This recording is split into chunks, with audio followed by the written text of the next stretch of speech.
ومن كان مريضا في رمضان فخاف إن صام ازداد مرضه أفطر وقضى وقال الشافعي رحمه الله لا يفطره ويعتبر خوف الهلاك أو فوات العذر كما يعتبر في التيمم ونحن نقول إن زيادة المرض وامتداده قد تفضي إلى الهلاك فيجب الاحتراز عنه. فصل، اس فصل میں صاحب ہدایہ وہ عذر وغیرہ بیان کریں گے جن کی وجہ سے روزہ چھوڑنا جائز ہے، کہ ان میں سے کوئی عذر آ جائے تو کوئی شخص وقت روزہ چھوڑ سکتا ہے اور پھر بعد میں اس کی قضا کر لے گا.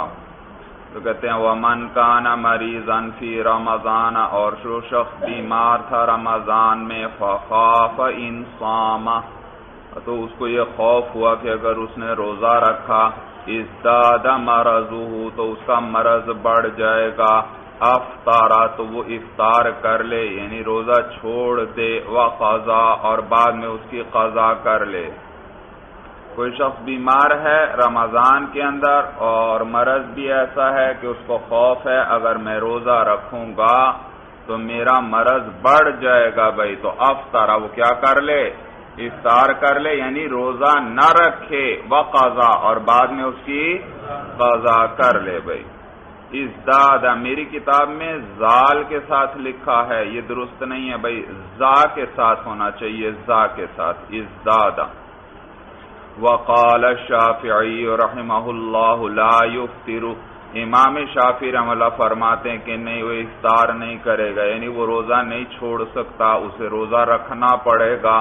وَيَعْتَبِرُ خَوْفَ الْهَلَاكِ أَوْ فَوَاتِ الْعُذْرِ كَمَا يَعْتَبِرُ فِي التَّيَمُّمِ، وہ اعتبار کرتے ہیں ہلاک ہو جانے کے خوف کا یا کسی عضو کے فوت ہو جانے کے خوف کا. یعنی اگر کسی شخص کو یہ خوف ہے کہ اگر میں روزہ رکھوں گا تو میں ہلاک ہو جاؤں گا، زندہ بچوں گا ہی نہیں، یا یہ خوف ہے کہ اگر روزہ رکھا تو میرا کوئی عضو ضائع ہو جائے گا بھائی، سمجھ میں آیا؟ تو اگر یہ خوف ہے تو پھر تو روزہ چھوڑنے کی اس کو اجازت ہے، اگر یہ خوف نہیں تو پھر روزہ چھوڑنے کی اجازت بھی نہیں. جبکہ ہمارے نزدیک مرض بڑھنے کا خوف ہو کہ مرض بہت زیادہ ہو جائے گا تو اس صورت میں بھی روزہ چھوڑ سکتا ہے. تو وہ یعتبر خوف الہلاک او فوات العذر، تو وہ اعتبار کرتے ہیں ہلاک ہو جانے یا عذر کے فوت ہو جانے کے خوف کا. کما یعتبر فی التیمم، جیسے کہ وہ اعتبار کرتے ہیں تیمم میں. تیمم کے مسئلے میں بھی آپ نے پڑھا تھا، ہمارے نزدیک اگر کوئی شخص بیمار ہے اور اس کو یہ خوف ہے کہ اگر وضو کرے گا تو اس کا مرض بڑھ جائے گا تو اسے تیمم کرنے کی اجازت ہے، جبکہ ان کے نزدیک جب تک ہلاکت کا یا عضو کے فوت ہو جانے کا خوف نہ ہو اس وقت تک وہ تیمم نہیں کر سکتا. وَنَحْنُ نَقُولُ إِنَّ زِيَادَةَ الْمَرَضِ وَامْتِدَادَهُ قَدْ تُفْضِي إِلَى الْهَلَاكِ، ہم کہتے ہیں کہ مرض کا زیادہ ہونا، وَامْتِدَادَهُ، اور اس کا لمبا ہو جانا، قَدْ تُفْضِي إِلَى الْهَلَاكِ، یہ بھی کبھی کبھار ہلاکت تک پہنچا دیتا ہے. فَيَجِبُ الْاحْتِرَازُ عَنْهُ، تو اس سے بچنا بھی واجب ہے. یہ بھی کبھی کبھار کس تک پہنچا دیتا ہے؟ ہلاکت تک، یہ مرض کا بڑھنا اور لمبا ہو جانا. تو لہذا یہ خوف جس کو ہو وہ بھی ہمارے نزدیک افطار کر سکتا ہے. وَإِن كَانَ مُسَافِرًا لَا يَسْتَضِرُّ بِالصَّوْمِ فَصَوْمُهُ أَفْضَلُ وَإِنْ أَفْطَرَ جَازَ. بھئی یہاں سے مسافر کے بارے میں بیان کر رہے ہیں.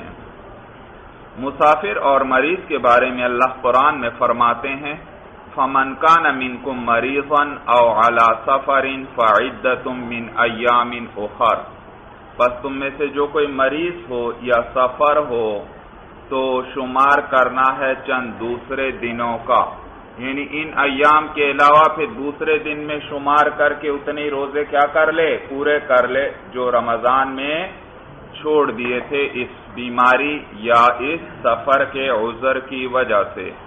تو معلوم مسافر اور مریض کو شریعت نے رخصت دے دی ہے کہ وہ روزہ چھوڑنا چاہیں تو رمضان میں روزہ چھوڑ سکتے ہیں اور بعد میں اس کی قضا کرنا پڑے گی۔ تو صاحب ہدایہ آپ کو بتلا رہے ہیں اگر مسافر جو ہے اس کو روزہ رکھنے سے کوئی نقصان نہیں پہنچتا، سفر ہلکا پھلکا ہے، کوئی مشقت نہیں ہے، تو پھر اس صورت میں اس کے لیے روزہ رکھنا افضل ہے۔ روزہ چھوڑنا جائز تو ہے اس کے لیے، لیکن اس وقت افضل کیا ہے اس کے لیے؟ روزہ رکھنا افضل ہے۔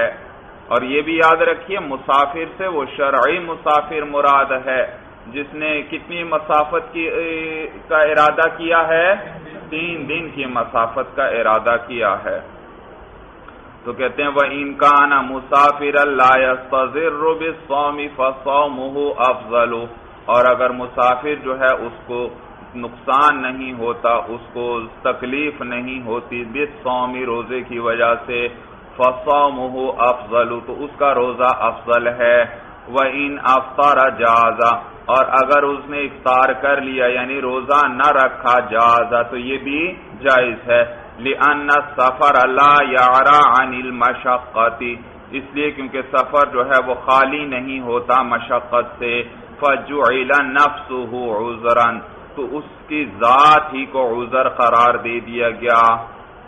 سفر عموماً مشقت سے خالی نہیں ہوتا، تو لہذا سفر ہی کو کیا قرار دے دیا گیا؟ عذر قرار دے دیا گیا۔ تو بس مسافر چاہے تکلیف یا مشقت اس کو ہوتی ہے یا نہیں، لیکن سفر میں تو ہوتی چونکہ مشقت ہے، تو نفس سفری کو کیا قرار دے دیا شریعت نے؟ عذر قرار دے دیا، عذر قرار دے دیا۔ بخلاف المرض، تو اس کے نفس سفر ہی کو عذر قرار دے دیا۔ سمجھ میں آیا؟ لہذا اسی لیے کہا اس کے لیے افطار کرنا جائز ہے، لیکن اگر تکلیف نہیں ہے سفر میں، مشقت نہیں ہے، تو افضل کیا ہے اس کے لیے؟ روزہ رکھے۔ بخلاف المرض، بخلاف مرض کے۔ یاد رکھیے مرض کے اندر مطلقاً افطار کی اجازت نہیں ہے۔ مرض 2 قسم کے ہیں، کچھ وہ مرض ہیں جن میں روزہ فائدہ دیتا ہے، مثلا پیٹ خراب ہے وغیرہ، تو اس کے اندر تو روزہ فائدہ دے گا، اور بعض مرض ایسے ہوتے ہیں جس میں روزہ نقصان دیتا ہے، تکلیف دیتا ہے، تو یہاں وہ مرض مراد ہے جس کے اندر تکلیف بڑھے گی، مرض بڑھے گا، اس میں افطار کی گنجائش ہے کہ روزہ نہ رکھے، جبکہ دوسرا مرض اس میں گنجائش نہیں ہے۔ بھائی یہی بات بیان کر رہے ہیں، بخلاف المرض، بخلاف بیماری کے، فإنه قد يخف بالصوم، بس بیماری جو ہے وہ تو کبھی کبھار روزے سے ہلکی ہو جاتی ہے، روزے کی وجہ سے فائدہ ہوتا ہے اور وہ بیماری کم ہو جاتی ہے۔ فشرط كونه مفضيا الى الحرج، تو اس میں شرط ہے کہ وہ روزہ جو ہے وہ حرج تک پہنچانے والا ہو، وہ مرض ایسا ہو کہ روزہ رکھتا ہے تو وہ کس تک پہنچاتا ہے؟ حرج تک، یعنی تنگی اور تکلیف تک پہنچاتا ہے، تو پھر یہ مرض عذر ہے اور اس میں وہ روزہ چھوڑ سکتا ہے، بعد میں قضا کر لے۔ اور اگر مرض ایسا ہے کہ اس کے اندر روزہ حرج تک نہیں پہنچاتا بلکہ فائدہ ہوتا ہے روزہ رکھنے سے، تو یہ عذر بھی نہیں ہے، اور جب عذر نہیں تو اس میں روزہ چھوڑنے کی گنجائش نہیں ہے۔ بھائی وقال الشافعی رحمہ اللہ الفطر افضل، جبکہ امام شافعی رحمہ اللہ فرماتے ہیں کہ فطر افضل ہے۔ ہمارے نزدیک تو کیا افضل ہے مسافر کے لیے؟ اگر نقصان اور تکلیف نہیں ہے سفر کے اندر، مشقت نہیں ہے تو روزہ رکھ لے، یہ افضل ہے، جبکہ امام شافعی رحمہ اللہ فرماتے ہیں فطر افضل ہے ہر صورت میں، لقولہ صلی اللہ علیہ وسلم، بوجہ حضور صلی اللہ علیہ وسلم کے اس قول کے، آپ نے فرمایا لیس من البر الصیام فی السفر، کہ نہیں ہے نیکی میں سے روزہ رکھنا سفر میں۔ حضور صلی اللہ علیہ وسلم نے فرمایا کہ سفر میں روزہ رکھنا کوئی نیکی نہیں ہے۔ ایک مرتبہ سفر کے دوران حضور صلی اللہ علیہ وسلم نے دیکھا کہ کچھ صحابہ اور ایک طرف جمع ہے کہ کسی ایک پر سایہ وغیرہ کیا ہوا ہے. حضور علیہ السلام نے پوچھا یہ کیا ہوا، کیا بات ہے؟ تو بتلایا گیا کہ ایک شخص روزے دار تھا، وہ روزہ دار تھا تو اس پر سایہ وغیرہ کیا، معلوم ہو کوئی بے ہوش وغیرہ ہو گئے ہوں گے. تو اس موقع پر حضور علیہ السلام نے فرمایا لیس من البر الصیام فی السفر، سفر میں روزہ رکھنا کوئی نیکی نہیں ہے. تو سفر میں جب مشقت ہو تو پھر روزہ نہیں رکھنا چاہیے بھائی. وَلَنَا أَنَّ رَمَضَانَ أَفْضَلُ الْوَقْتَيْنِ، اور ہاں یہ تو تھی امام شافعی رحمہ اللہ کی دلیل. ہماری دلیل یہ ہے کہ أَنَّ رَمَضَانَ أَفْضَلُ الْوَقْتَيْنِ، کہ رمضان دو وقتوں میں سے افضل ہے. دو وقت بھائی، ایک تو یہ وقت ہے جب یہ انسان اس وقت روزہ رکھے گا، اور ایک یہ ہے کہ اس وقت روزہ چھوڑ دے گا تو بعد میں اس کی کیا کرے گا؟ قضا. تو ایک یہ وقت ہے، ایک وہ قضا کا وقت ہے. ان دونوں میں سے افضل کون سا وقت ہے؟ یہ رمضان والا وقت افضل ہے. لہذا ہمارے نزدیک اگر تکلیف نہیں ہوتی تو اسی وقت میں روزہ رکھ لے تاکہ کون سا وقت مل جائے اس کو؟ افضل وقت مل جائے روزے کی ادائیگی کا. تو یہ معنی ہے کہ ہماری دلیل یہ ہے کہ ان رمضان افضل الوقتین، کہ رمضان جو ہے اس دو وقتوں میں سے افضل ہے. فکان الاداء فیہ اولا، تو اس کے اندر ادا کرنا بہتر ہوگا. وما رواہ محمول علی حالت الجہد، اور وہ حدیث جس کو امام شافعی رحمہ اللہ نے روایت کیا وہ محمول ہے مشقت کی حالت پر. وہ حدیث کس حالت پر محمول ہے؟ مشقت کی حالت پر. جب سفر میں مشقت ہو، تکلیف ہو، تو اس وقت تو ہم بھی یہی کہتے ہیں کہ روزہ نہیں رکھنا چاہیے. افضل یہ ہے کہ روزہ نہ رکھے بھائی، روزہ نہ رکھے. تو حدیث میں بھی اسی کا ذکر ہے. اور یہ یاد رکھیے بھائی، یہ صاحب ہدایہ نے امام شافعی رحمہ اللہ کا ذکر کیا، لیکن یہ امام شافعی رحمہ اللہ کا مذہب نہیں ہے بھائی. یہ امام احمد ابن حنبل رحمہ اللہ کا مذہب ہے کہ علی الاطلاق فطر افضل ہے، جبکہ امام شافعی رحمہ اللہ کا بھی وہی مذہب ہے جو ہمارا مذہب ہے. وہ بھی یہی فرماتے ہیں اگر مشقت نہ ہو، تکلیف نہ ہو تو مسافر کے لیے روزہ رکھنا افضل ہے بھائی. وَإِذَا مَاتَ الْمَرِيضُ وَالْمُسَافِرُ وَهُمَا عَلَى حَالِهِمَا لَمْ يَلْزَمْهُمَا الْقَضَاءُ، اور جس وقت مریض مر جائے اور جس وقت مریض یا مسافر مر جائے وَهُمَا عَلَى حَالِهِمَا، اس حال میں کہ وہ دونوں اپنی حال پر تھے، یعنی مریض مرض میں تھا اور مسافر سفر میں تھا. لم یلزمہم القضاء، تو ان پر قضا لازم نہیں. بھئی دیکھیے رمضان، یہ مسافر اور مریض کے بارے میں اللہ نے کیا فرمایا؟ فمن کان منکم مریضا او علی سفر فعدۃ من ایام اخر. تو ان کو اجازت دی گئی کہ بیماری کی حالت میں اور سفر کی حالت میں کیا کر سکتے ہیں؟ رمضان کا روزہ چھوڑ کر بعد میں اتنے ہی دن کیا کریں گے؟ روزہ رکھیں گے، اس کی قضا کریں گے. لیکن اگر کوئی شخص بیمار تھا، اس نے کچھ روزے چھوڑ دیے اور پھر اسی بیماری میں اس کا انتقال ہو گیا، یعنی بعد میں اس کو اتنے دن ملے ہی نہیں جس میں وہ کیا کرتا؟ ان روزوں کی قضا کرتا. اور وہ جب دن ملے ہی نہیں اس کو تو پھر اس پر ان روزوں کی قضا بھی لازم نہیں. یا اسی طرح مسافر سفر میں تھا اور اسی سفر کی حالت میں اس کا انتقال ہو گیا، بعد میں اس کو کوئی دن ملا ہی نہیں جس میں کیا کر دیتا؟ قضا کر لیتا. تو عند اللہ اس پر قضا لازم نہیں، یعنی عند اللہ اس کا مواخذہ نہیں ہوگا. اس مریض اور مسافر کا مواخذہ عند اللہ نہیں ہے بھائی، کیونکہ خود اللہ تعالی نے رخصت دی ہے، اور اس کو اگر بعد میں وقت ملتا اور نہ رکھتا پھر تو یہ مجرم تھا. لیکن اس کو تو بعد میں مریض تھا تو صحت ہی نہیں ملی، اسی بیماری میں مر گیا، یا مسافر تھا تو بعد میں قیام کی حالت میں کچھ دن ملے ہی نہیں ہے، اسی سفر میں ہی مر گیا. تو لہذا ان پر ان کی قضا بھی لازم نہیں بھائی. یہ معنی ہے لم یلزمہم القضاء، تو ان پر ان دنوں کی قضا بھی لازم نہیں ہے. لِأَنَّهُمَا لَمْ يُدْرِكَا عِدَّةً مِّنْ أَيَّامٍ أُخَرَ، اس لیے کیونکہ انہوں نے نہیں پایا، کس چیز کو نہیں پایا؟ عِدَّةً مِّنْ أَيَّامٍ أُخَرَ، کچھ اور دنوں کے شمار کو، کچھ اور دنوں کا شمار ان کو ملا ہی نہیں کہ اس میں یہ قضا کر لیتے۔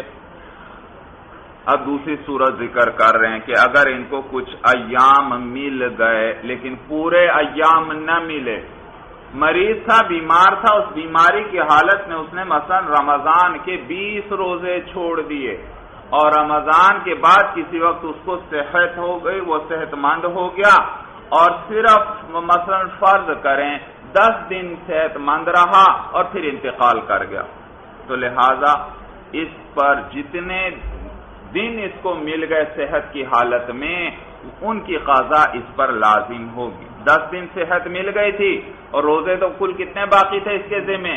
20 تھے، تو یہ 10 دن کی قضا اس کے ذمے لازم ہوگی۔ اور یا مسافر اسی طرح تھا، سفر میں اس نے 20 روزے چھوڑ دیے تھے اور اس کے بعد جب وہ مقیم ہوا تو مقیم ہونے کے بعد مثلا 10 دن ہی اس کو ملے اور پھر اس کا انتقال ہو گیا، تو اس پر بھی انہی دنوں کی قضا لازم ہے جتنے دن اس کو ملے ہیں۔ بھائی بات سمجھ میں آ گئی؟ بھائی سوال پیدا ہوتا ہے کہ جتنے دن ان کو ملے اتنے ہی کی قضا ان پر لازم ہے، اس کا کیا معنی، اس کا کیا فائدہ؟ ان کا تو انتقال ہو چکا ہے۔ کہتے ہیں بھائی معنی یہ ہے کہ اتنے دن اگر گزر گئے اور اس میں انہوں نے روزے کی قضا نہیں تو عند اللہ ان کا مواخذہ ہوگا۔ اللہ نے رخصت دی تھی، کس لیے دی تھی رخصت؟ کہ بعد میں ان کی قضا کرنا پڑے گی اور اتنے دن اس کو مل گئے اور اس نے ان دنوں کی قضا نہیں کی تو عند اللہ اس کا مواخذہ ہوگا۔ لہذا اس پر کیا واجب ہے؟ اب مرنے سے پہلے موقع مل جائے تو اس پر وصیت کرنا واجب ہے کہ میرے ذمے 10 روزے باقی ہیں، میرے ذمے 10 روزے باقی ہیں، میری طرف سے ان کا فدیہ دے دینا۔ تو اب روزے تو کل 20 چھوڑے تھے لیکن 10 کا تو اس کو وقت ہی نہیں ملا، 10 کا وقت ملا ہے تو ان کے بارے میں وصیت کرنا اس پر واجب ہے، واجب ہے۔ اگر وصیت نہیں کرے گا تو عند اللہ اس کا مواخذہ ہوگا۔ وَلَوْ صَحَّ الْمَرِيضُ وَأَقَامَ الْمُسَافِرُ ثُمَّ مَاتَ لَزِمَهُمَا الْقَضَاءُ بِقَدْرِ الصِّحَّةِ وَالْإِقَامَةِ، اور اگر تندرست ہو گیا مریض، وَأَقَامَ الْمُسَافِرُ اور مقیم ہو گیا مسافر، ثُمَّ مَاتَ پھر یہ دونوں مر گئے، لَزِمَهُمَا الْقَضَاءُ تو ان دونوں پر قضا لازم ہے۔ کتنی قضا؟ کہتے ہیں بقدر الصحت والاقامت، صحت اور اقامت کے بقدر، یعنی جتنے دن صحت کے جتنے دن اقامت میں ملے، لوجود الادراک بهذا المقدار بوجہ پا لینے اتنی مقدار کو، یعنی اتنے مقدار انہوں نے دنوں کی پا لیا تو اتنے روزوں کی قضا بھی ان پر لازم ہو گئی۔ بھائی فائدہ ذکر کر رہے ہیں کہ فائدہ کیا ہے، ان کا تو انتقال ہو چکا ہے، ان پر اس مقدار کو لازم کرنے کا۔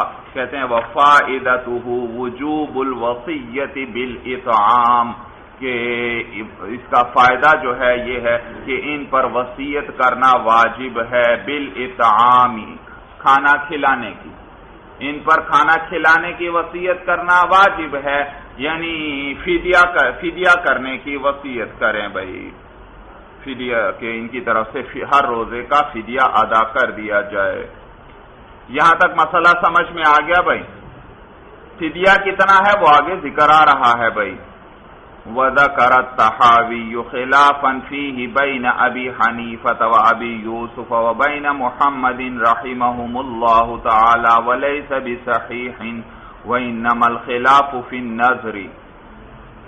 یہاں سے صاحب ہدایہ بتلا رہے ہیں کہ امام طحاوی رحمہ اللہ نے اس مسئلے کے اندر شیخین رحمہم اللہ اور امام محمد رحمہ اللہ کے درمیان اختلاف ذکر کیا ہے، وَلَيْسَ بِصَحِيحٍ اور یہ درست نہیں ہے بھائی، بلکہ اس مسئلے کے اندر ہمارے تینوں ائمہ کا اتفاق ہے بھائی۔ وَإِنَّمَا الْخِلَافُ فِي النَّذْرِ اور اختلاف صرف کس میں ہے؟ منت میں ہے، منت کے مسئلے میں اختلاف ہے بھائی۔ تو یاد رکھیے منت کے مسئلے میں کہ اگر کوئی شخص منت مانتا ہے، مثلا بیمار ہے، اس نے منت مانی کہ کہ اللہ اگر میں اس مرض سے تندرست ہو گیا تو میں 20 روزے رکھوں گا بھائی، 20 روزے رکھوں گا۔ اور پھر وہ تندرست ہوا اور 10 دن بعد پھر اس کا اچانک انتقال ہو گیا تو 10 دن اس کو صحت کے مل گئے بھائی۔ تو امام محمد رحمہ اللہ فرماتے ہیں کہ جیسے مسافر اور مریض کو جتنے ایام میسر آتے تھے اسی کی قضا اس پر واجب ہوتی تھی، اور وہ اگر نہ کر سکا تو پھر اتنے ہی دنوں کے کفارے کی وصیت اس پر واجب ہوگی۔ تو یہاں پر بھی اسی طرح ہے، اس نے 20 روزوں کی منت مانی تھی اور اس کو صرف 10 دن ملے ہیں، تو 10 دنوں کے روزوں کے فدیے کی وصیت اس پر لازم ہوگی، جبکہ شیخین رحمہم اللہ فرماتے ہیں کہ نہیں، یہاں جتنے دن بھی مل جائیں، یہاں اب پورے جتنی منت مانی تھی یعنی پورے 20 روزوں ہی کی وصیت اس کے ذمہ لازم ہوگی بھائی۔ تو دیکھیے معلوم ہو شیخین رحمہم اللہ جو ہے وہ فرق کرتے ہیں، ایک ہے مسافر اور مریض اور ایک ہے منت، تو اس کے اندر معلوم ہو وہ فرق کرتے ہیں۔ تو اس کی کیا وجہ ہے وہ بھی آگے بیان کر رہے ہیں، کہتے ہیں والفرق لہما ان النذر سبب فیظہر الوجوب فی حق الخلف وفی هذه المسألة السبب ادراک العدة فیتقدر بقدر ما ادرکا۔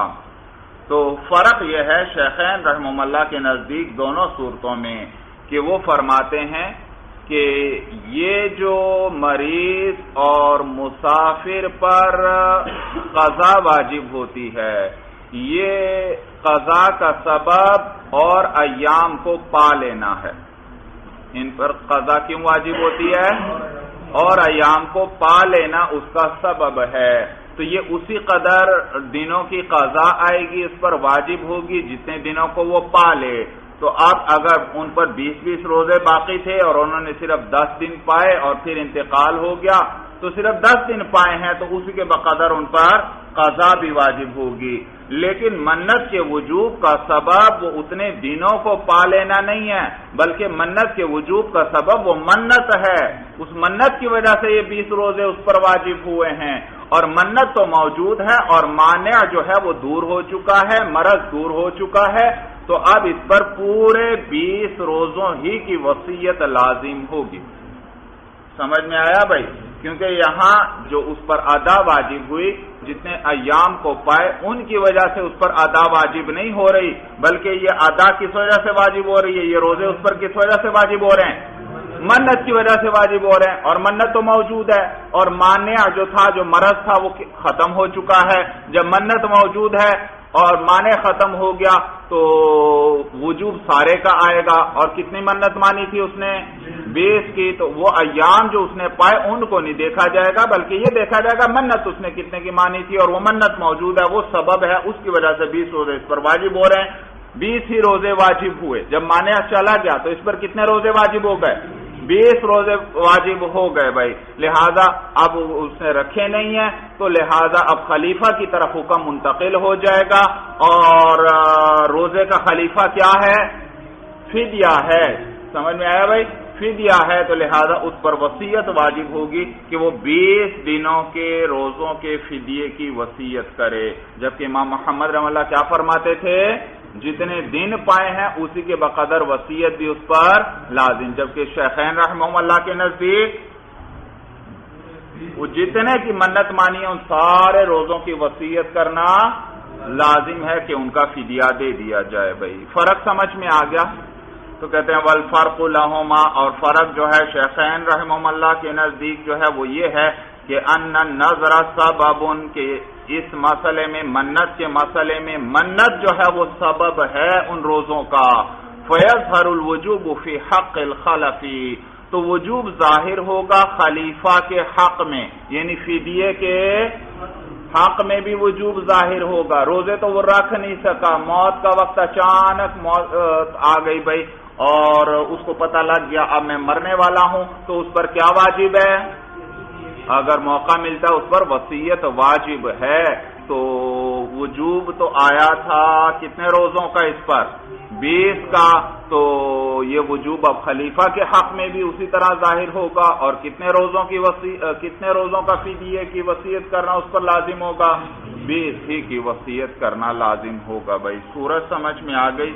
یہ معنی ہے فَيَظْهَرُ الْوُجُوبُ فِي حَقِّ الْخَلَفِ، تو وہ وجوب جس کا سبب کیا تھا؟ منت تھی، وہ وجوب اب ظاہر ہوگا فی حق الخلف، کس کے حق میں؟ خلیفہ کے حق میں، اور وہ کیا ہے؟ فدیہ، یعنی فدیے کے حق میں، وہ فدیہ اس پر واجب ہوگا، یعنی اس کی وصیت کرنا۔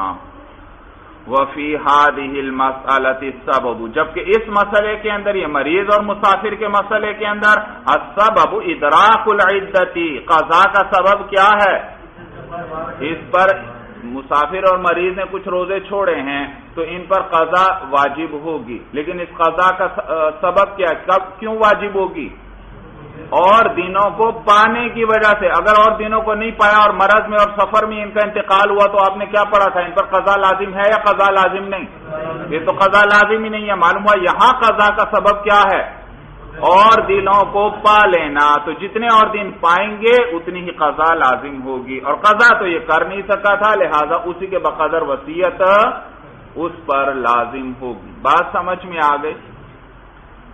تو کہتے ہیں وفی هذه المسألة، اور اس مسئلہ کے اندر السبب ادراک العدتی، سبب جو ہے وہ شمار کو پا لینا، یعنی ان دنوں کے شمار کو پا لینا ہے۔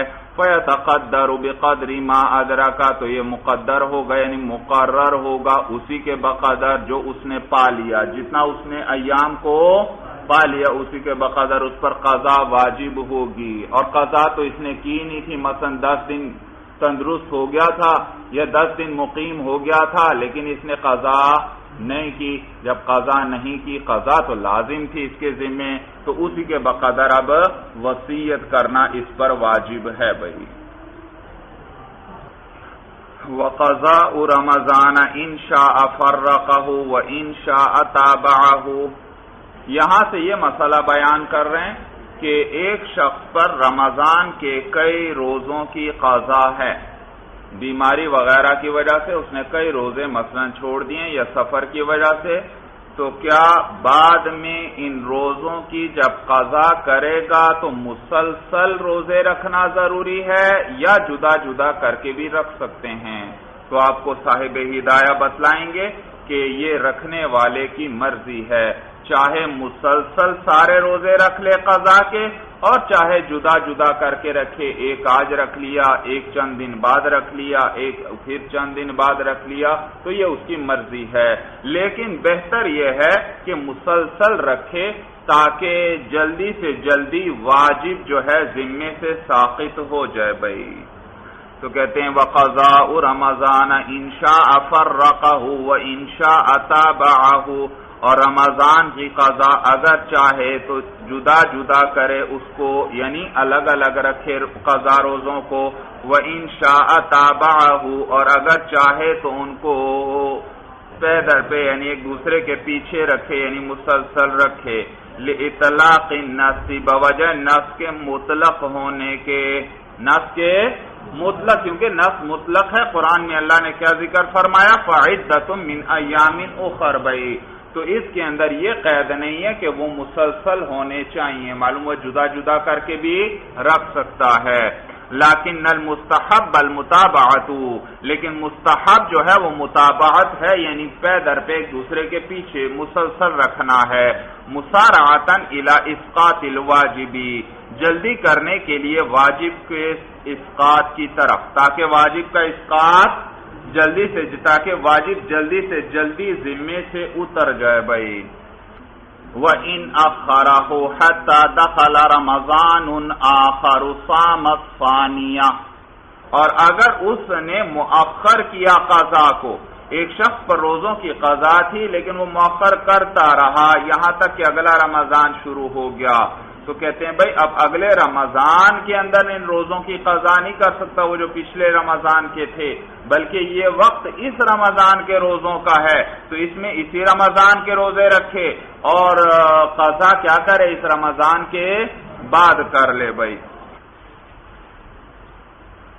یہاں یاد رکھیے حتی دخلا رمضان آخر پڑھیں گے بھائی، رمضان، سمجھ میں آیا بھائی؟ رمضان جو ہے نا، رمضان یہ چونکہ مہینے کا نام ہے، مہینے کا نام، تو لہذا ایک تو اس میں سبب آ گیا علمیت والا، علم ہے، اور دوسرا الف نون، اس کے آخر میں الف نون مزیدتان آ رہے ہیں، اور دو اسباب منع صرف جمع ہو گئے، تو یہ غیر منصرف ہوا بھائی۔ تو عام مقامات پر جب پڑھتے ہیں وہاں رمضان پڑھتے ہیں، رمضان بھائی، اور یعنی رمضان یہ پڑھیں گے، کسرہ بھی نہیں آئے گا اس پر اور تنوین بھی نہیں آئے گی۔ لیکن آپ نے قافیہ وغیرہ میں پڑھا ہے کہ وہ اسباب منع صرف جن میں ایک سبب علمیت ہو، جہاں دو اسباب منع صرف جمع ہو رہے ہیں اور ایک سبب کیا ہے؟ علمیت ہے، ان میں سے جیسے یہاں پر ایک سبب تو الف نون مزیدتان ہے اور ایک سبب کیا ہے؟ علمیت۔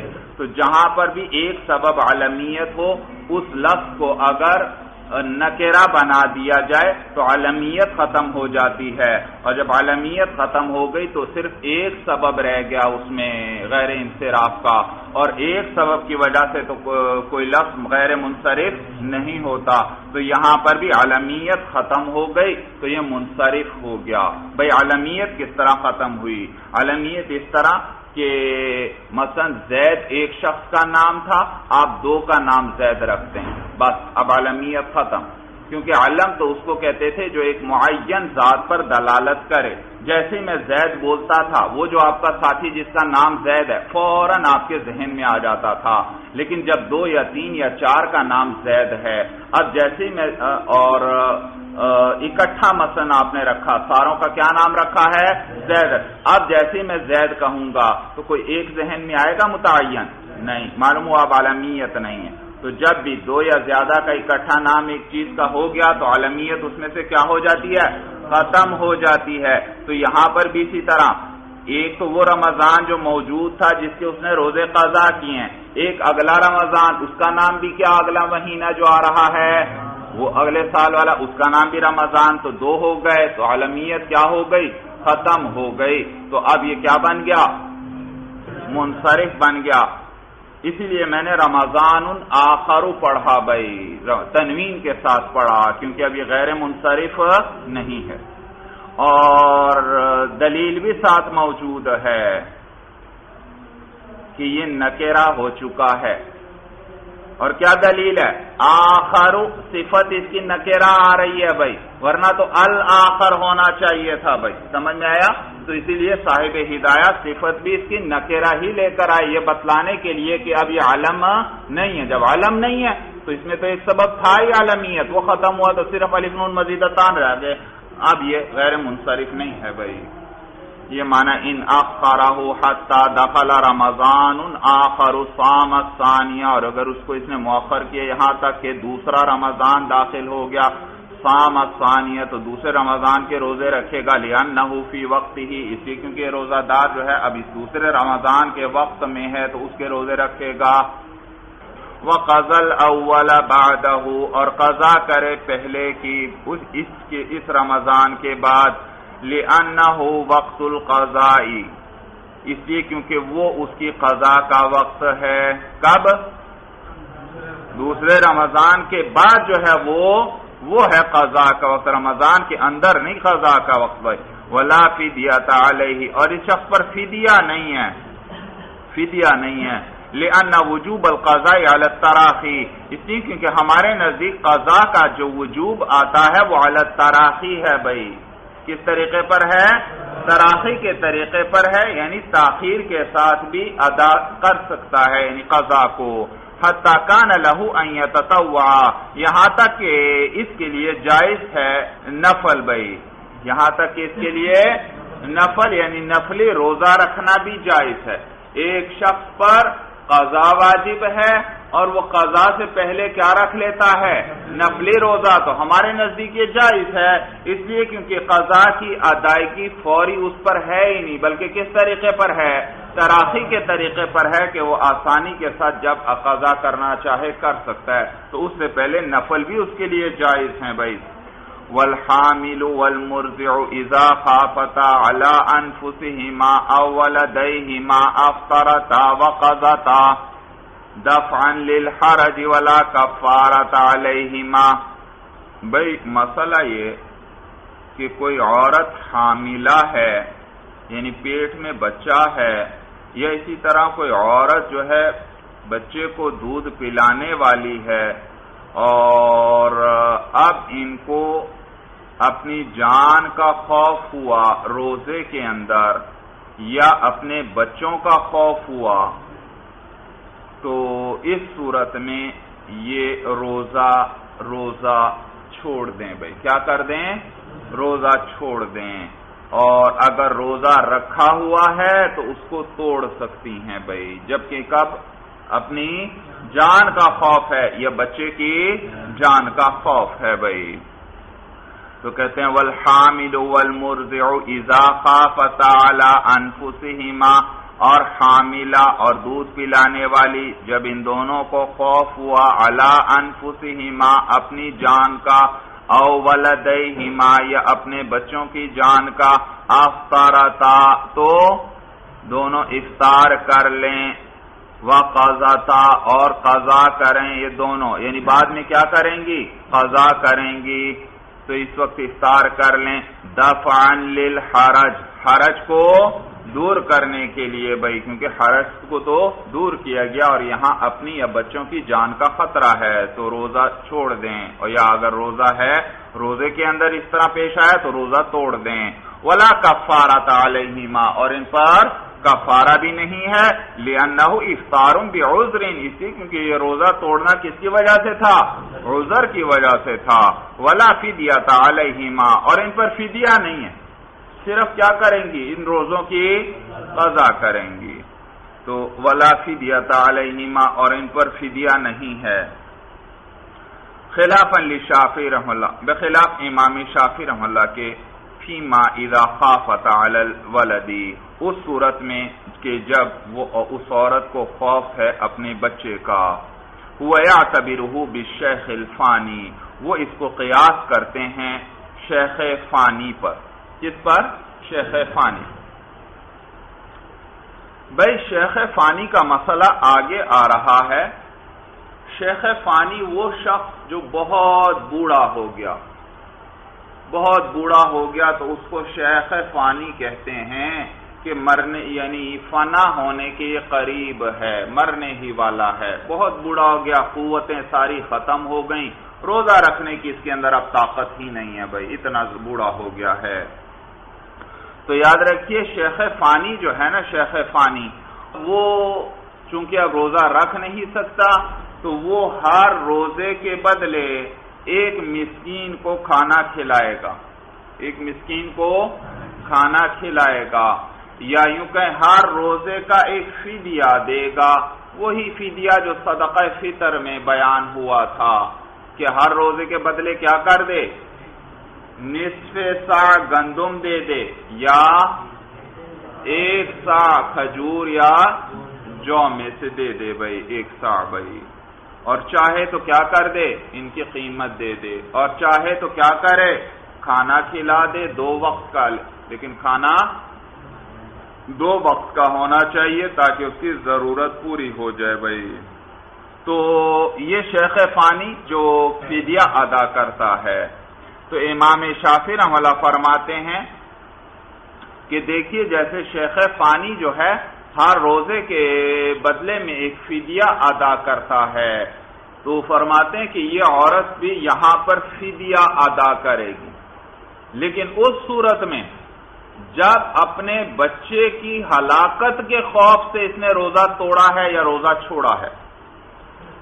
جب اپنی جان کی وجہ سے اس صورت میں وہ فدیہ نہیں کہ فدیے کا قائل نہیں ہے، بلکہ بچے کی جان کو خطرہ تھا اس لیے روزہ چھوڑ دیا یا روزہ توڑ دیا، تو اس صورت میں وہ فرماتے ہیں فدیہ بھی آئے گا. جیسے شیخ فانی کے اندر فدیہ آیا تھا تو وہ اس کو قیاس کرتے ہیں اس بچے کو شیخ فانی پر، اور شیخ فانی میں تو فدیہ آتا ہے، لہذا یہاں پر بھی اس عورت پر اب کیا آ جائے گا؟ فدیہ آ جائے گا۔ بھائی کس طرح وہ قیاس کرتے ہیں اس بچے کو شیخ فانی پر؟ وہ فرماتے ہیں، توجہ سے سننا بھائی، وہ فرماتے ہیں کہ شیخ فانی کے مسئلے میں کیا دینا پڑتا ہے؟ روزے کے بدلے فدیہ، اس لیے کیونکہ شیخ فانی جو ہے وہ افطار کرتا ہے، روزہ رکھتا ہے یا افطار کرتا ہے؟ افطار کرتا ہے، تو وہ ایسا افطار ہے جس کا نفع اٹھایا گیا، جس کا نفع اٹھایا گیا اس ذات کی وجہ سے جس پر روزہ لازمی نہیں، جس پر ایسا افطار جس کا نفع اٹھایا جائے ایسی ذات کی وجہ سے جس پر روزہ لازم نہیں۔ تو دیکھیے شیخ فانی بھی ایسا شخص ہے جس پر روزہ لازم نہیں، تو دیکھو یہاں افطار کا نفع اٹھایا گیا، افطار کا ایسی ذات کی وجہ سے جس پر روزہ لازم نہیں، اور جب ایسا افطار ہو جو ایسی ذات کی وجہ سے جس پر روزہ لازم نہیں، تو اس میں فدیہ دینا پڑتا ہے۔ کیا کرنا پڑتا ہے؟ بات سمجھ میں آ رہی ہے کہ نہیں؟ کیا ہو؟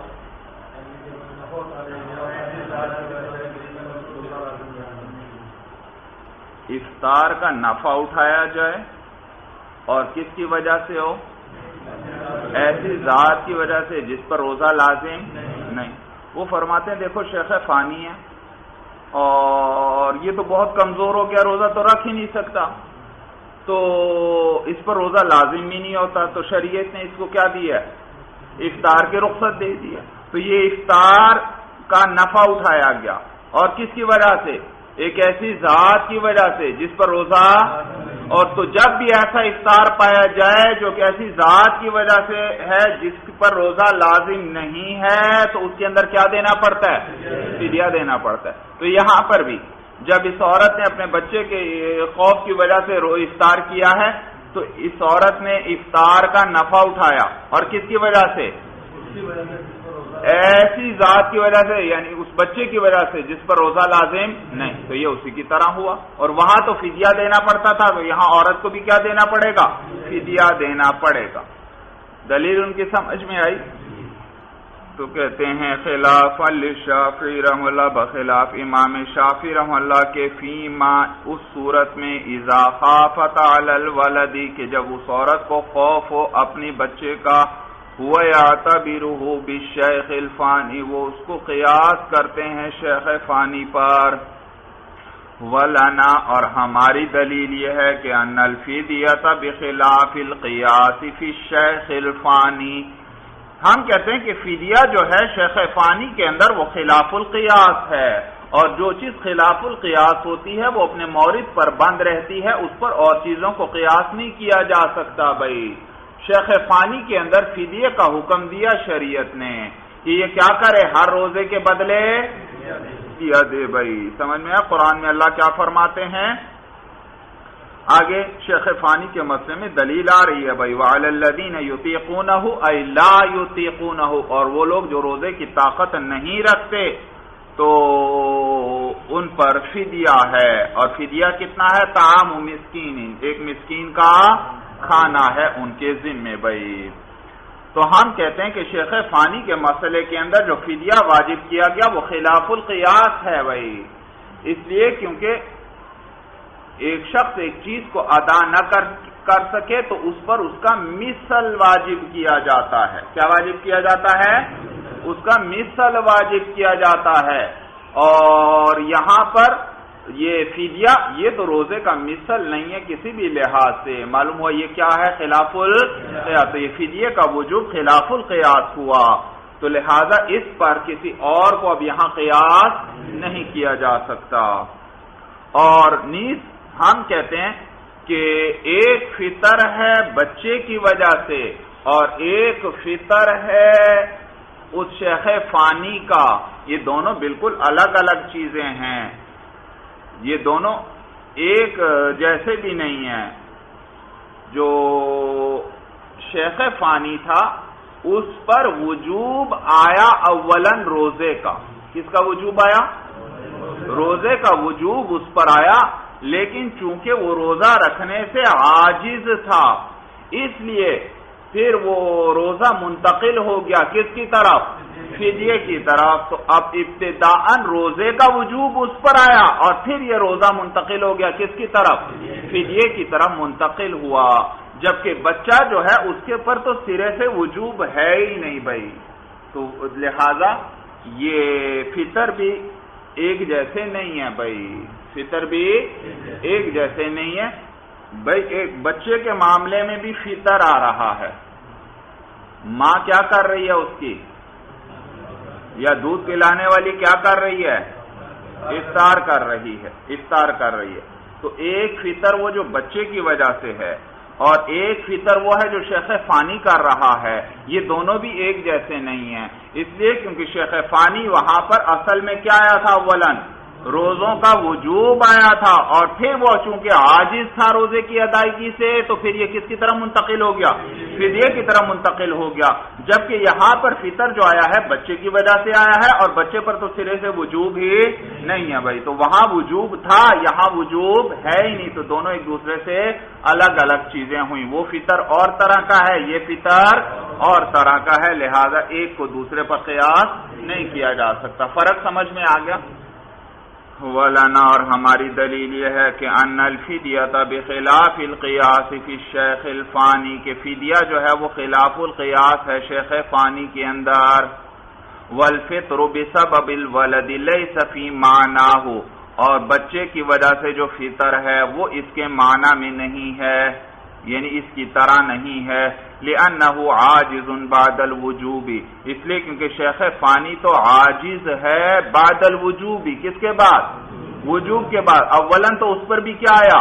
روزے کا وجوب آیا، لیکن پھر اس کے بعد وہ عاجز ہے، ادا نہیں کر سکتا، تو اب فدیے کی طرف منتقل ہوگا، جبکہ والولد لا وجوب علیہ اصلا، جبکہ بچہ جو ہے اس پر تو سرے سے وجوب ہے ہی نہیں بھائی، تو لہذا ایک فطر ہوا بچے کی وجہ سے اور ایک فطر ہوا اس شیخ فانی کا، تو ان دونوں میں فرق ہے بھائی، فرق سمجھ میں آ گیا؟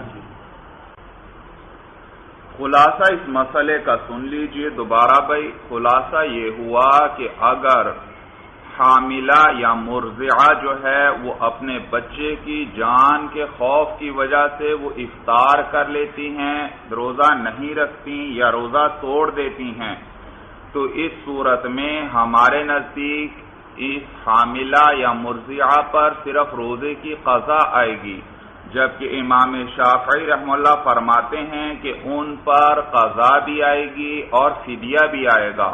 وہ اس کو قیاس کرتے ہیں شیخ فانی پر، کس پر؟ شیخ فانی پر قیاس کرتے ہیں، وہ فرماتے ہیں جیسے شیخ فانی نے افطار کا فائدہ اٹھایا، افطار ایک فائدہ ہے نا، روزے کے اندر تو مشقت ہے، تو افطار کیا ہے؟ فائدہ، تو وہ فرماتے ہیں جیسے شیخ فانی نے افطار کا فائدہ اٹھایا اور یہ فائدہ ایک ایسی ذات کی وجہ سے تھا جس پر روزہ لازم نہیں، شیخ فانی پر تو روزہ لازم نہیں، تو شیخ فانی نے افطار کا فائدہ اٹھایا ایسی ذات کی وجہ سے، یعنی اپنی ذات کی وجہ سے جس پر روزہ لازم نہیں، اسی طرح اس عورت نے افطار کا فائدہ اٹھایا ہے ایسی ذات، یعنی وہ بچے کی وجہ سے، ایسی ذات کی وجہ سے جس پر روزہ لازم نہیں، تو یہ دونوں افطار ایک جیسے ہوئے، جب ایک جیسے ہوئے تو ایک کو قیاس کیا جائے گا دوسرے پر، اور دوسرا یعنی شیخ فانی کے اندر تو شریعت نے فدیہ دینے کا حکم دیا ہے ہر روزے کے بدلے، تو یہاں پر بھی ہر روزے کے بدلے اس عورت کو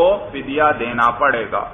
تو ہم جواب دیتے ہیں کہ شیخ فانی کے بارے میں جو فدیہ ثابت ہے وہ خلاف القیاس نص سے ثابت ہے، جب وہ خود خلاف القیاس ہے تو اس پر کسی اور چیز کو قیاس نہیں کیا جا سکتا، خلاف القیاس اس طرح ہے کہ وہاں پر روزے کے بدلے میں فدیہ دینے کا حکم دیا گیا ہے، حالانکہ کسی چیز کا جب زمان آتا ہے تو اس کا مثل آیا کرتا ہے، اور یہ فدیہ تو کسی بھی لحاظ سے روزے کا مثل نہیں، یعنی روزے کے بدلے مال آ رہا ہے، روزے اور مال کا تو کوئی تعلق ہی نہیں جڑتا آپس میں، تو یہ جو مال آیا اور کس کے بدلے آیا، روزے کے بدلے، یہ خلاف القیاس ہے، اور جو چیز خلاف القیاس ہو وہ اپنے مورد پر بند رہتی ہے، اس پر اور چیزوں کو قیاس نہیں کیا جا سکتا، لہذا اس افطار کو اس شیخ فانی والے افطار پر قیاس نہیں کر سکتے۔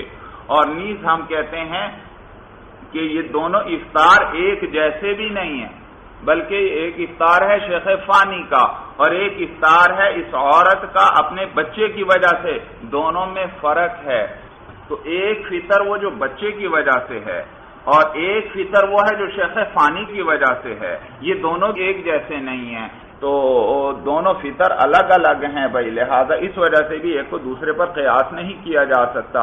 اور الگ الگ اس طرح ہے کہ وہ فطر جو شیخ فانی کی وجہ سے آیا، یعنی یوں کہیں کہ یہاں جو فطر جس ذات کی وجہ سے آیا ہے یعنی شیخ فانی، اس پر اولاً روزے کا وجوب آیا تھا، لیکن چونکہ وہ روزہ رکھنے سے عاجز تھا اس لیے وہ وجوب روزے کا کس کی طرف منتقل ہو گیا، فدیہ اور افطار کی طرف منتقل ہو گیا، جبکہ دوسری طرف جو ہے افطار جو آیا ہے وہ بچے کی وجہ سے آیا ہے، اور بچہ ایسی ذات ہے جس پر روزہ لازم ہی نہیں، روزہ اس پر واجب ہی نہیں ہے، تو ایک افطار ہے اس ذات کی وجہ سے جس پر اولاً وجوب آیا، اور ایک افطار ہے اس ذات کی وجہ سے جس پر سرے سے وجوب ہے ہی نہیں، تو معلوم ہوا یہ دونوں فطر بھی کیا ہیں، ایک دوسرے سے الگ الگ ہیں، تو لہذا ایک کو دوسرے پر قیاس نہیں کیا جا سکتا بھائی۔ اب شیخ فانی کے بارے میں بتلا رہے ہیں، والشیخ الفانی الذی لا يقدر على الصیام یفطر ویطعم لکل یوم مسکینا کما یطعم فی الکفارات، اور شیخ فانی جو ہے وہ شخص ہے جو قدرت نہیں رکھتا روزوں کی، یفطر تو وہ افطار کرے گا یعنی روزے چھوڑ دے گا، ویطعم لکل یوم مسکینا اور کھانا کھلائے گا ہر دن کا ایک مسکین کو، کما یطعم فی الکفارات جیسے کہ کھلایا جاتا ہے کفارات کے اندر، والاصل فیہ قولہ تعالی اور اصل اس کے اندر اللہ تعالی کا یہ قول ہے، وعلی الذین یطیقونہ فدیۃ طعام مسکین، وعلی الذین یطیقونہ ای لا یطیقونہ، اور وہ لوگ جو اس کی روزے کی طاقت نہیں رکھتے تو ان پر فدیہ ہے، ان کے ذمے فدیہ ہے، اور کتنا ہے، طعام مسکین، ایک مسکین کا کھانا ہے بھائی، ایک مسکین کا کھانا، اور وعلی الذین یطیقونہ ای لا یطیقونہ، یہاں لا مقدر ہے بھائی، اور وہ لوگ جو روزے کی طاقت نہیں رکھتے ان پر فدیہ ہے، یعنی ایک مسکین کا کھانا بھائی، تو یہاں یطیقونہ آیا اور مراد کیا ہے، لا یطیقونہ، اور کلام عرب میں ایسا ہوتا رہتا ہے کہ حرف نفی کو فعل سے حذف کر لیا جاتا ہے، یعنی صرف لفظوں میں حذف کر لیا جاتا ہے، مراد ہوتا ہے، ارادہ اس کا ہوتا ہے لیکن صرف لفظوں سے کیا کر لیا جاتا ہے، حرف نفی کو حذف کر لیا جاتا ہے، اور یہ کلام عرب میں عام استعمال اس طرح ہوتا رہتا ہے، اسی لیے صاحب ہدایہ فرماتے ہیں قیل معناہ لا یطیقونہ، کہ کہا گیا ہے کہ اس کا معنی جو ہے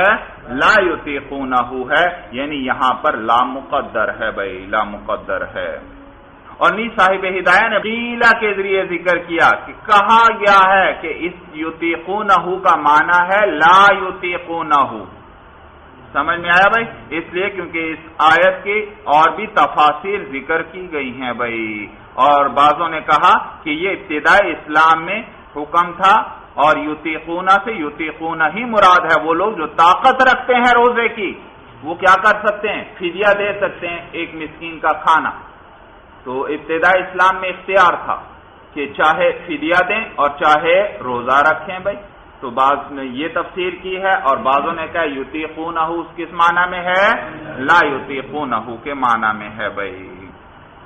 وَلَوْ قَدَرَ عَلَى الصَّوْمِ يَبْطُلُ حُكْمُ الْفِدَاءِ، اور اگر یہ شخص جو ہے، یہ جو شیخ فانی ہے، روزے پر قادر ہو گیا، بعد میں فدیہ وغیرہ دے دیا، بعد میں پھر اللہ نے اس کو قوت دے دی اور یہ شخص روزہ رکھنے پر قدرت اس کو حاصل ہو گئی، تو فدیہ کا حکم باطل ہو جائے گا، یعنی وہ جو فدیہ اس نے اب تک ادا کیا تھا وہ باطل ہو جائے گا، اب اس کے ذمے قضا لازم ہو جائے گی، کیونکہ اب روزے پر قادر ہے تو قضا کرنا پڑیں گے جتنے روزے چھوڑے تھے۔ سورج سمجھ میں آ گئی؟ اور وہ فدیہ، ہاں اس کا ثواب اس کو الگ ملے گا، وہ ویسے نفلی صدقہ اس کی طرف سے ہو جائے گا۔ تو یہ معنی وَلَوْ قَدَرَ عَلَى الصَّوْمِ، اور اگر یہ روزے پر قادر ہو گیا تو يَبْطُلُ حُكْمُ الْفِدَاءِ، تو فدیے کا حکم باطل ہو جائے گا، لِأَنَّ شَرْطَ الْخَلِيفَةِ اسْتِمْرَارُ الْعِجْزِ، اس لیے کیونکہ خلیفہ کی شرط جو ہے وہ عجز کا استمرار ہے۔ بھائی روزے کا خلیفہ کیا ہے شیخ فانی کے لیے؟ فدیہ ہے، اور یہ فدیے کے لیے شرط ہے استمرار العجزی، کہ عاجزی مستمرن یعنی مسلسل رہے۔ عاجزی کیا ہے؟ عاجزی مسلسل رہنی چاہیے اس کو، یہ پھر روزے پر اس کی قدرت ہو ہی نہ، اور یہاں پر تو وہ قادر ہو گیا تو استمرار عجز پایا گیا۔ استمرار عجز تو شرط تھا فدیے کے لیے، تو جب استمرار عجز نہیں تو فدیہ بھی نہیں، بلکہ کیا کرنا پڑے گی؟ اب روزوں کی باقاعدہ قضا کرنا پڑے گی بھائی۔ وَمَن مَّاتَ وَعَلَيْهِ قَضَاءُ رَمَضَانَ فَأَوْصَىٰ بِهِ أَطْعَمَ عَنْهُ وَلِيُّهُ لِكُلِّ يَوْمٍ مِّسْكِينًا نِّصْفَ صَاعٍ مِّن بُرٍّ أَوْ صَاعًا مِّن تَمَرٍ أَوْ شَعِيرٍ۔ بھئی یاد رکھیے، اگر کسی کا انتقال ہوتا ہے اور اس کے ذمے کچھ قضا روزے رمضان کے باقی ہیں تو اس پر لازم ہے کہ وہ وصیت کرے کہ مجھ پر اتنے روزوں کی قضا باقی ہے، میری طرف سے ان روزوں کا فدیہ ادا کر دیا جائے، اور پھر اس کے بعد اس کے جو ولی ہے وہ اس کی طرف سے ان روزوں کا فدیہ ادا کر دے گا، اس کے مال میں سے، مرنے والے کے مال میں سے وہ فدیہ ادا کر دے گا۔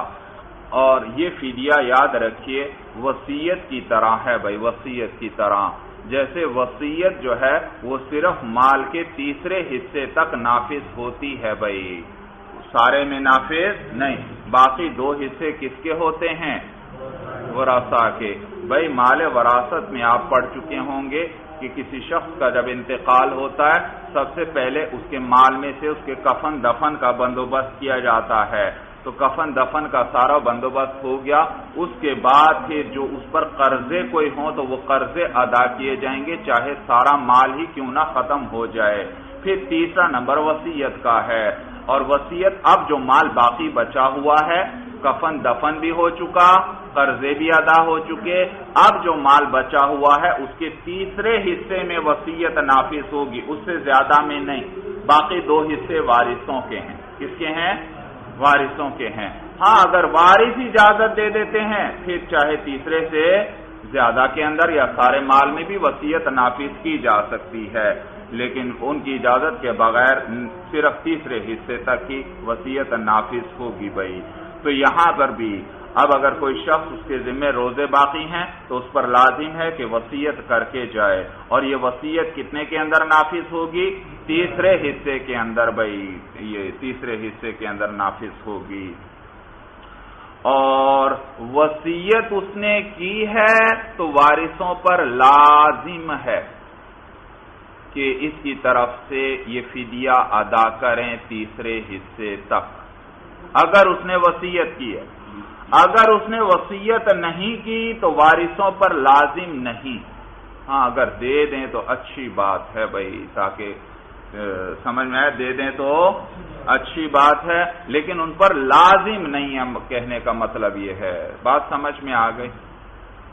تو اب یہی مسئلہ بیان کر رہے ہیں کہ وہ ماتا، اور جس شخص کا انتقال ہو گیا، وعلیہ قضاء رمضان، اور اس پر رمضان کی قضا باقی تھی، فأوصى به، تو اس نے اس کی وصیت کی، اطعم عنہ ولیہ، تو اس مرنے والے کا جو ولی ہے وہ کھلائے گا اس مرنے والے کی طرف سے، لکل یوم مسکینا، ہر روز ایک مسکین کو، نصف صاع من بر او صاع من تمر او شعیر، نصف سا گندم میں سے یا ایک سا تمر یا جو میں سے۔ بھائی میں نے بتلایا تھا کہ روزے کا فدیہ وہی ہے جو صدقہ فطر میں آپ پڑھ چکے ہیں بھائی، جو صدقہ فطر ہے وہی ہے بھائی۔ تو اب اس کی وجہ ذکر کر رہے ہیں کہ کیوں بھائی روزے اس کے ذمے باقی تھے، تو پھر اب اس کی طرف سے فدیہ کیوں دیا جائے گا، روزے کے بدلے مال کیوں دیا جائے گا، کھانا کیوں کھلایا جائے گا؟ کہتے ہیں لِأَنَّهُ عَجَزَ عَنِ الْأَدَاءِ فِي آخِرِ عُمْرِهِ، اس لیے کیونکہ یہ شخص جو مرنے والا تھا یہ عاجز آ گیا اس قضا کو ادا کرنے سے، عاجز آ گیا، فی آخر عمری ہی، اپنی عمر کے آخر میں، فصار کالشیخ الفانی، تو یہ بھی کس کی طرح ہو گیا؟ شیخ فانی کی طرح، وہ شخص جو بہت بوڑھا ہو چکا ہے، مرنے کے قریب ہے، اس کی طرح ہو گیا۔ اور شیخ فانی کو تو شریعت نے اجازت دی ہے کہ وہ ہر روزے کے بدلے فدیہ دے بھائی، تو لہذا یہ بھی اسی کی طرح ہوا، تو اس کا بھی وہی حکم ہے۔ ثم لا بد من الایصاء عندنا خلافا للشافعی رحمہ اللہ، میں نے آپ کو بتلا دیا ہمارے نزدیک وصیت کرنا ضروری ہے، پھر ہی وارثوں پر لازم ہوگا، ویسے وارثوں پر لازم نہیں، یہی بات بیان کر رہے ہیں۔ ثم لا بد من الایصاء عندنا، پھر ضروری ہے وصیت کرنا ہمارے نزدیک، خلافا للشافعی رحمہ اللہ، بخلاف امام شافعی رحمہ اللہ کے، وہ فرماتے ہیں نہیں وصیت کرنا ضروری نہیں، جب وارثوں کو پتا ہے اس کے ذمے اتنے روزے باقی ہیں تو ان پر لازم ہے وہ کیا کریں، ان روزوں کا فدیہ دیں اس کی طرف سے۔ وعلی ھذا الزکوۃ، اور اسی اختلاف پر زکوٰۃ بھی ہے، یعنی اس میں بھی یہی اختلاف ہے، ہمارے نزدیک اگر کسی کے ذمے زکوٰۃ باقی تھی تو اس نے اگر وصیت کی ہے تو وارثوں پر لازم ہے وہ زکوٰۃ ادا کرنا، اور اگر اس نے وصیت نہیں کی تو وارثوں پر لازم بھی نہیں ہے۔ تو کہتے ہیں وَعَلَى هَذَا الزَّكَاةُ، اور اسی اختلاف پر زکوٰۃ بھی ہے، هُوَ يَعْتَبِرُهُ بِدُيُونِ الْعِبَادِ، امام شافعی رحمہ اللہ جو ہے اس کو قیاس کرتے ہیں وہ بدیون العباد، بندوں کے قرضوں پر، کس پر؟ بندوں کے جو قرضے ہیں ان پر قیاس کرتے ہیں، کس کو؟ یہ جو اس کے ذمے فدیہ ہے یا اس کے ذمے جو زکوٰۃ ہے، تو اس کو بندوں کے قرضے پر قیاس کرتے ہیں۔ اس کل ذالک حق مالی یجری فیہ النیابۃ، اس لیے کیونکہ ان میں سے ہر ایک مالی حق ہے، مال والا حق ہے، جس میں کیا ہے؟ مال ہے، جیسے بندوں کا قرضہ وہ بھی کیا ہے؟ مال، یہاں پر روزے کا فدیہ بھی کیا ہے؟ مال ہے، اور زکوٰۃ میں بھی کیا دینا ہے؟ وہ مال ہے، تو یہ سب مالی حقوق ہیں، یجری فیہ النیابۃ، جن کے اندر نیابت یعنی نائب ہونا جاری ہوتا ہے، جن میں نائب ہونا جاری ہوتا ہے۔ بھائی دیکھیے ایک شخص پر قرضے ہیں، وہ ادا نہیں کر سکا زندگی میں، تو کیا مرنے کے بعد اس کے وارثوں پر وہ قرضے ادا کرنا ضروری ہیں یا ضروری نہیں؟ وہ تو ضروری ہیں بھائی، وہ تو ادا کرتے ہیں بھائی، سمجھ میں آیا بھائی؟ تو وہ حتیٰ کہ چاہے اس کے اندر سارا مال ہی اس کا کیوں نہ ختم ہو جائے، پہلی چیز کیا ہے؟ کفن دفن، اس کے بعد کیا ہے؟ اس قرضوں کا ادا کرنا ہے۔ تو اس جیسے قرضوں کے اندر نیابت یعنی نائب ہونا جاری ہوتا ہے، وہ جو ولی ہوتا ہے وہ میت کا نائب ہو کر اس کی طرف سے وہ قرضے ادا کرتا ہے، تو اسی طرح زکوٰۃ اور فدیہ جو ہیں وہ بھی مالی حقوق ہیں، تو ان کے اندر بھی نیابت جاری ہوگی اور وہ ولی اس کا نائب ہو کر اس کی طرف سے ان کو ادا کرے گا، چاہے وصیت کی ہو چاہے وصیت نہ کی، جیسے قرضوں میں چاہے وصیت کی ہے چاہے نہیں کی وہ تو نائب ہوگا اور اس کو ادا کرنے پڑیں گے، یہاں بھی اسی طرح ہوگا۔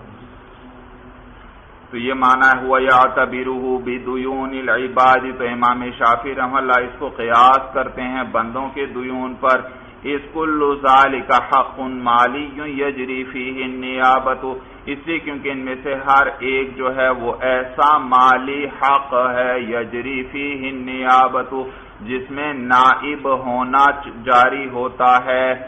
وَلَنَا، اور ہماری دلیل یہ ہے، ہمارے نزدیک کیا ضروری تھا؟ وصیت کی ہے تو وارثوں پر لازم ہے، وصیت نہیں کی تو لازم نہیں، تو ہماری دلیل یہ ہے کہ انہ عبادۃ ولا بد فیہ من الاختیار، کہ یہ جو زکوٰۃ ہے اور یہ جو فدیہ ہے ان میں سے ہر ایک عبادت ہے، ولا بد فیہ من الاختیار، اور اس کے اندر اختیار کا ہونا ضروری ہے۔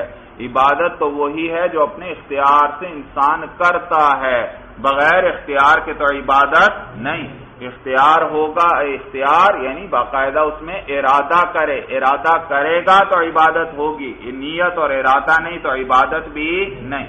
اور نیت اختیار کے ساتھ ہے یا نہیں بھائی؟ جب نیت کر رہا ہے، کیا کر رہا ہے؟ نیت کر رہا ہے تو وہ گویا اپنے اختیار کے ساتھ عبادت کو ادا کر رہا ہے، تو عبادت میں اختیار یعنی نیت کا ہونا ضروری ہے۔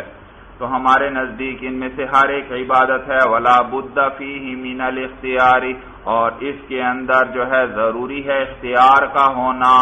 وذالک فی الایصاء دون الوراثۃ، اور یہ وصیت کرنے کی صورت میں تو ہے، وراثت کی صورت میں نہیں۔ یہ اختیار وصیت کرے گا تو گویا وہ اپنے اختیار سے کیا کر رہا ہے؟ عبادت کو ادا کر رہا ہے۔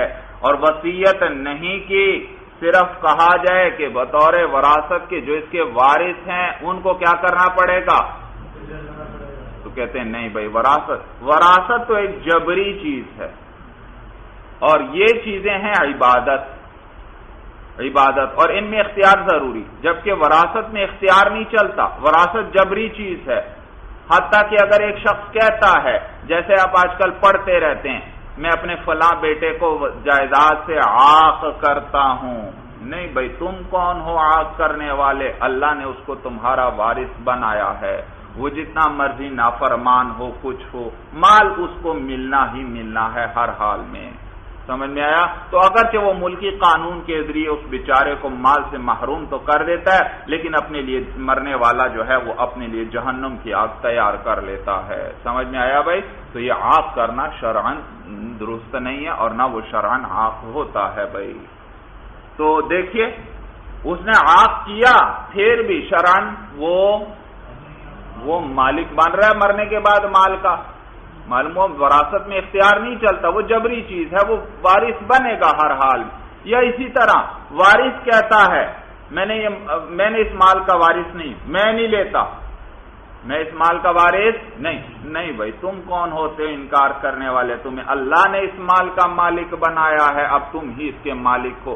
چنانچہ اگر وہ مال وصول نہیں کرتا، قاضی جبرن وہ مال اٹھوا کر اس کے گھر پھینکوا سکتا ہے، اس کے گھر پہنچا سکتا ہے، قاضی اس کے گھر پہنچا دے، پھر آگے وہ اس کو چاہے فقراء میں بانٹ دے یا جو بھی کرے، وہ اس کی مرضی ہے۔ سورج سمجھ میں آ گئی بھائی؟ تو معلوم ہو وراثت کیا ہے؟ جبری۔ اور یہ جو فدیہ اور زکوٰۃ یہ کیا ہیں؟ یہ عبادت ہے، ان میں کیا ضروری؟ اختیار۔ تو وراثت تو جبری چیز ہے، لہذا اختیار کے لیے ضروری ہے اب وہ کیا کرے؟ وصیت کرے، تاکہ پتہ چلے کہ یہ اپنے اختیار سے کیا کر رہا ہے؟ اس عبادت کو کر رہا ہے۔ کون؟ وہ مرنے والا۔ یہ معنی کہ اس میں اختیار ضروری ہے۔ وذالک فی الایصاء، اور اختیار تو وصیت کرنے کی صورت میں ہے، دون الوراثت، نہ کہ وراثت کی صورت میں، لأنہا جبریۃ، اس لیے کیونکہ وراثت تو جبری ہے۔ ثم هو تبرع ابتداء حتى يعتبر من الثلث۔ آگے آپ کو بتلا رہے ہیں وہ جو میں نے آپ کو بتلایا کہ ہمارے نزدیک یہ جو فدیہ ہے یا زکوٰۃ ہے، اس کی جب اس شخص نے وصیت کر دی تو وارثوں پر لازم ہے کہ وہ اس کی طرف سے ادا کریں، لیکن کتنے مال میں سے؟ ثلث مال میں سے۔ بھئی اس کی کیا وجہ؟ یہ ثلث مال میں کیوں جاری ہوتی ہے، پورے میں کیوں نہیں جاری ہوتی؟ کہتے ہیں بھئی اس لیے کیونکہ یہ ابتداءً تبرع ہے۔ ابتداءً کیا ہے؟ تبرع ثم هو تبرع ابتداء یہ تبرع ہے. تبرع اس کو کہتے ہیں ایک چیز آپ پر لازم نہیں ہے، آپ اپنی طرف سے اس کو دے رہے ہیں. مثلا فقیر کو آپ صدقہ دیتے ہیں، ویسے ہی خیرات وغیرہ دیتے ہیں، یہاں پر لازم تھی خیرات؟ لازم نہیں تھی، اپنی طرف سے دے رہے ہیں، اس کو کہتے ہیں تبرع. جیسے نفل ہیں، نفل آپ نفلی روزہ رکھتے ہیں، یہ روزہ آپ پر کوئی لازم تھا نہیں، تو یہ کیا ہے؟ تبرع ہے. یہ کیا ہے؟ تو جو چیز لازم نہ ہو اس کو ادا کرنا یہ تبرع کہلاتا ہے بھائی، یہ ہے تبرع بھائی. اب ہم کہتے ہیں کہ یہ وصیت کرنا یہ جو ہے ابتداءً تبرع ہے، ابتداءً تبرع ہے. اس لیے کیونکہ اب یہ شخص مر گیا بھائی، جب یہ شخص مر گیا تو دنیا کے افعال جو اس پر تھے وہ ساقط ہو گئے، اس کے دنیا کے افعال جو اس پر تھے ساقط ہو گئے. اور روزہ اور روزے کی قضا یہ کس میں سے ہے؟ دنیا کے افعال میں سے. تو جب یہ مر گیا تو یہ افعال اس سے کیا ہو گئے؟ ساقط ہو گئے. تو لہذا جب ساقط ہو گئے، جب قضا وغیرہ اس پر سے ساقط ہو گئے تو وہ اس پر فدیہ وغیرہ بھی نہیں، اس پر تو معلوم ہوا یہ جو فدیہ وغیرہ دیا جائے گا مرنے کے بعد جب اس نے وصیت کی ہے، یہ ابتداءً کیا ہے؟ تبرع ہے، کیونکہ وہ چیزیں عمل اس پر سے کیا ہو چکے؟ وہ تو ساقط ہو چکے. یہ جو مر چکا یہ تو مکلف ہی نہیں رہا اب کسی چیز کا بھائی، جب مکلف نہیں رہا وہ چیزیں اس پر ساقط ہو گئیں، تو لہذا یہ وصیت کرنا یہ بھی ابتداءً تبرع ہوگا. ہاں یہ دنیا کے اعتبار سے تبرع ہے، آخرت کے اعتبار سے یہ پھر جو فدیہ دیا جائے گا یہ اس واجب کے قائم مقام ہو جائے گا، یعنی اس روزے کے قائم مقام ہو جائے گا. تو دنیاوی اعتبار سے یعنی یوں کہیں ابتداءً یہ تبرع ہے اور انتہاءً اس واجب کے قائم مقام ہے. ابتداءً کیا ہے؟ تبرع ہے کیونکہ اب وہ مکلف نہ رہا، اور انتہاءً کیا ہوگا؟ اس واجب کے قائم مقام ہوگا. مسئلہ سمجھ میں آ گیا؟ یہ معنی ثم هو تبرع ابتداءً حتى يعتبر من الثلاث، پھر یہ وصیت کرنا تبرع ہے باعتبار ابتدا کے، حتى يعتبر من الثلاث یہاں تک کہ اس کا اعتبار کیا جائے گا ثلث مال میں سے، تہائی مال میں سے. یہ ابتداءً تبرع ہے، اسی لیے تیسرے مال کے تیسرے حصے تک یہ وصیت جاری ہوگی. ابتداءً کیا ہے؟ وصیت میں بھی کیا کرتا ہے؟ انسان مرنے لگا ہے، وہ کہتا ہے میرے سارا مال مدرسے کو دے دینا، یا میرا سارا مال زید کو دے دینا، تو یہ کیا کر رہا ہے؟ یہ تبرع ہے یا نہیں؟ تو یہ تبرع ہے. تو جیسے یہ تبرع ہے جو اس نے وصیت کی سارے مال کی، اور تبرع جو ہے وہ کتنے حصے تک جاری ہوتا ہے مرنے کے بعد؟ 16 سے مال میں جاری ہوتا ہے. باقی کس کا حق ہے؟ وارثوں کا حق ہے. تو یہاں پر بھی جو فدیہ اور زکوٰۃ کی اس نے وصیت کی ہے یہ ابتداءً تبرع ہے. جب تبرع ہے تو پھر کتنے مال تک جاری ہوگی؟ 16 سے مال تک، صرف تیسرے حصے تک. اب وجہ سمجھ میں آ گئی بھائی؟ یہ معنی ثم هو تبرع ابتداءً حتى يعتبر من الثلث، پھر یہ وصیت کرنا تبرع ہے باعتبار ابتدا کے، یہاں تک کہ اعتبار کیا جائے گا اس کے ثلث مال میں سے.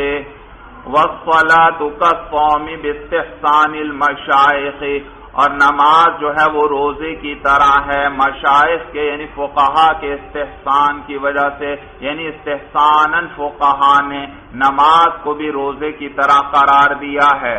اور روزے کے اندر جو ہے وہ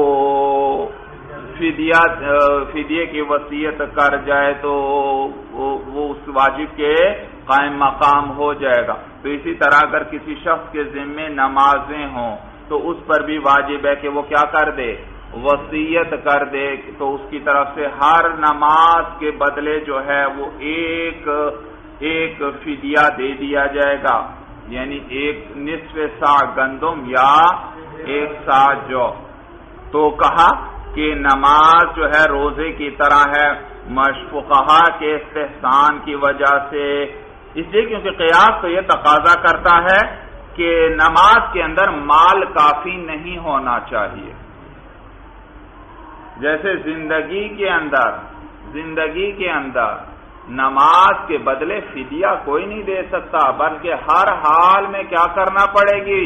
نماز کی قضا کرنا پڑے گی، جس قدر طاقت ہو اسی کے بقدر، کھڑے ہو کر، نہیں تو نہیں کھڑا ہو سکتا تو بیٹھ کر نہیں ہو سکتا تو لیٹ کر، جس طرح بھی ہو نماز کے اندر نماز ہی کی صورت میں اس کی قضا کرنا پڑے گی، مال کی صورت میں اس کی قضا نہیں کر سکتا۔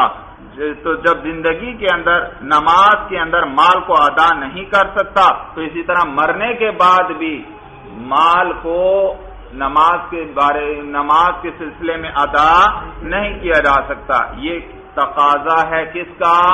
قیاس کا۔ تو قیاس یہ تقاضا کرتا ہے جیسے زندگی میں نماز کے بدلے میں مال ادا نہیں کیا جا سکتا، اسی طرح مرنے کے بعد بھی نماز کے بدلے میں مال ادا نہیں کیا جا سکتا، لیکن استحساناً مشائخ فرماتے ہیں، فقہا فرماتے ہیں کہ اس شخص کو وصیت کر دینی چاہیے، اور وجہ اس کی یہ کہ وہ فرماتے ہیں کہ جیسے نماز بدنی عبادت ہے اسی طرح روزہ بھی بدنی عبادت ہے، یعنی اس کا تعلق مال سے نہیں ہے، بدن سے ہے۔ نماز میں کیا کرنا پڑتا ہے؟ کوئی مال خرچ کرنا پڑتا ہے یا افعال کرنے پڑتے ہیں بدن کے ذریعے کچھ افعال کرنا پڑتے ہیں، اسی طرح روزے میں بھی کوئی مال نہیں خرچ کرنا پڑتا بلکہ یہ بدن کا ایک عمل ہے کہ کھانے پینے سے رکا رہے، تو دونوں بدنی عبادتیں ہیں۔ تو جب ایک بدنی عبادت کے اندر فدیے کا وجوب آ رہا ہے تو نماز بھی اسی کی طرح ہے، لہذا اس میں بھی کیا کر دے؟ وصیت کر دے، امید ہے اللہ تعالی قبول فرما لیں گے، امید ہے اللہ تعالی قبول فرما لیں گے۔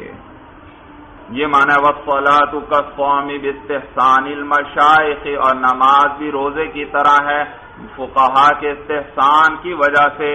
وَكُلُّ صَلَاةٍ تُعْتَبَرُ بِصَوْمِ يَوْمٍ هُوَ الصَّحِيحُ، اور ہر نماز جو ہے اس کو قیاس کیا جائے گا ایک دن کے روزے پر، هُوَ الصَّحِيحُ، یہی قول صحیح ہے۔